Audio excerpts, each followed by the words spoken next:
Okay, we're back. Some of the other aspects of the dev workflow is pretty interesting too. I think we went off on a tangent. Maybe some of the mundane things like how many monitors. There's that legendary picture of you with like 17,000 monitors.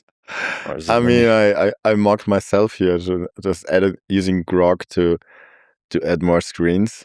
Yeah, how much is this meme and how much is this reality? Yeah, I think 2 MacBooks are real. The main one that drives the 2 big screens, and there's another MacBook that I sometimes use for testing. So 2 big screens. I'm a big fan of anti-glare. So I have this white Dell that's anti-glare, and you can just fit a lot of terminals side by side. I usually have a terminal, and at the bottom, I split them. I have a little bit of actual terminal, mostly because when I started, I sometimes made the mistake, and I mixed up the windows, and I prompted in the wrong project, and then the agent ran off for like 20 minutes, manically trying to understand what I could have meant, being completely confused because it was the wrong folder. And sometimes they've been clever enough to like get out of their work there and like figure out that, oh, you meant another project. Mm-hmm. But oftentimes it's just like, what, you know, like put yourself in the shoes of the agent and Yeah. and then get like a super weird something that does not exist, and then just like they're problem solvers, so they try really hard, and I almost felt bad. So it's always codecs and like a little bit of actual terminal. Also helpful because I don't use work trees. I like to keep things simple. That's why I like the terminal so much, right? There's no UI. It's just me and the agent having a conversation. Like I don't even need plan mode, you know? There's so many people, they come from Cloud Code and they're so Cloud pilled and like have their workflows, and they come to codecs, and now it has plan mode, I think, but I don't think it's necessary because you just talk to the agent. And there's a few trigger words how you can prevent it from building. You like discuss, give me options. Mm-hmm. Don't write code yet. If you want to be very specific, you just talk. And then when you're ready, then just write, okay, build. And it'll do the thing. And then maybe it goes off for 20 minutes and does the thing. You know what I really like is asking it, do you have any questions for me? Yeah. And again, like Cloud Code has a UI that kind of guides you through that is kind of cool, but I just find it unnecessary and slow. Like often it would give me 4 questions, and then maybe I write 1J, 2N, 3, discuss more, 4, I don't know. Or oftentimes I feel like I want to mock the model where I ask it, do you have any questions for me? And I don't even read the questions fully. Like I scan over the questions, and I get the impression all of this can be answered by reading more code. And it's just like, read more code to answer your own questions.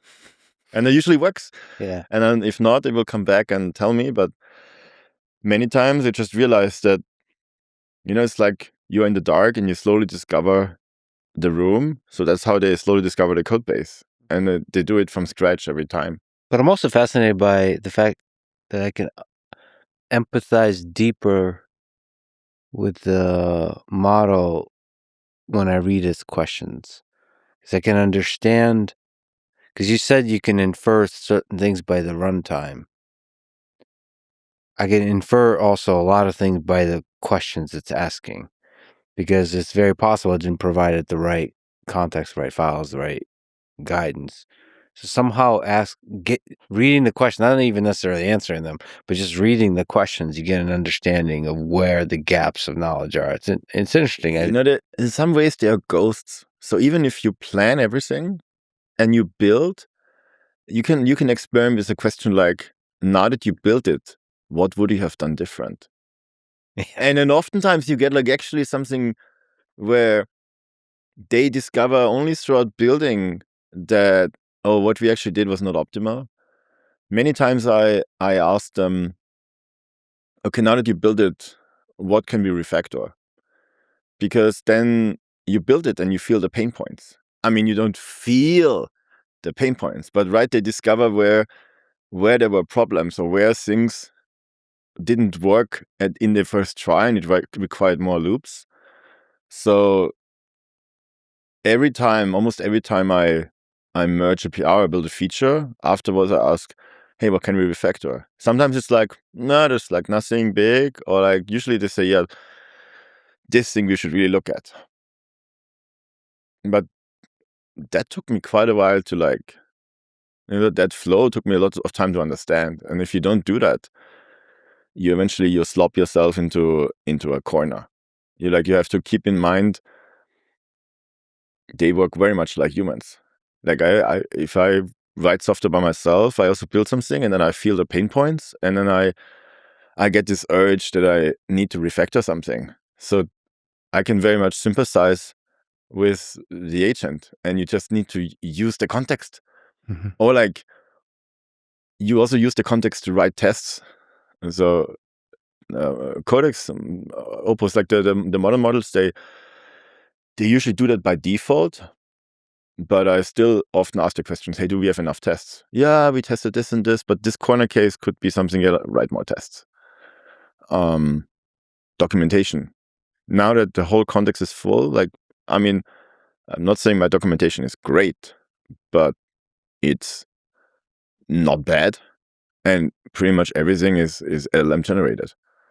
So you have to approach it as you build features, as you change something. I'm like, okay, write documentation. What file would you pick? Like what file name, where would that fit in? And it gives me a few options. And I'm like, oh, maybe also edit there.